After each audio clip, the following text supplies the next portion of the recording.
Priez Dieu pour maintenir votre succès. Shalom bien-aimés dans le Seigneur. Notre méditation du jour s'intitule « Priez Dieu pour maintenir votre succès ». Nous tirons notre texte en Daniel, le chapitre 6, les versets 10 à 11 qui nous disent ceci. Lorsque Daniel sut que le décret était écrit, il se retira dans sa maison où les fenêtres de la chambre supérieure étaient ouvertes dans la direction de Jérusalem. Et 3 fois le jour, il se mettait à genoux, il priait et il louait son Dieu, comme il le faisait auparavant.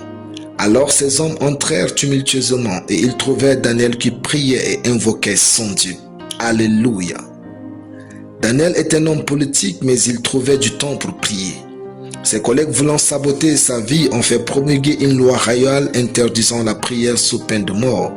Le verset dit, je cite, « Lorsque Daniel sut que le décret était écrit, il se retira dans sa maison où les fenêtres de la chambre supérieure étaient ouvertes dans la direction de Jérusalem. Et 3 fois le jour, il se mettait à genoux, il priait et il invoquait son Dieu comme il le faisait auparavant. » Fin de citation. Daniel, malgré son influence et sa responsabilité, savait que la prière est une grande source de force pour avancer aisément. Tout succès qui n'est pas entretenu dans le lieu de la prière court le risque de s'arrêter brusquement sans explication. Car la vie est spirituelle. Le succès, lorsqu'il se veut global, doit intégrer forcément la vie de prière. Sinon, le diable frappera un domaine clé pour fragiliser votre progrès. Le diable attaque toujours en réseau. Il sait où toucher pour vous rendre vulnérable ou faible. Priez toujours, même quand vous n'avez pas envie, car la prière est une source de guidance, de réconfort et de force.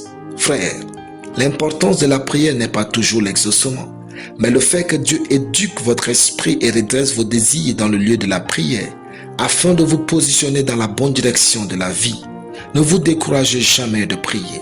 Si votre prière ne change rien autour de vous, c'est qu'elle change sûrement quelque chose à l'intérieur de vous. Aucun homme n'est plus grand que l'impact de sa vie de prière. Lorsque nous nous donnons à la prière, nous obtenons l'attention de Dieu. Aussi, ne nous cachons pas derrière la prière pour être des hommes sans importance et paresseux. Travaillons bien et prions plus. La prière n'est pas faite pour nous empêcher de grandir, mais pour nous propulser et nous préserver dans notre couloir.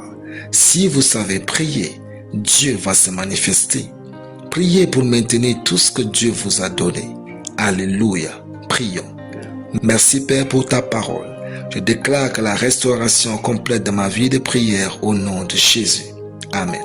La lecture biblique en une année. Psaume chapitre 51 à Psaume 55. Soyez bénis. C'était le pain du ciel.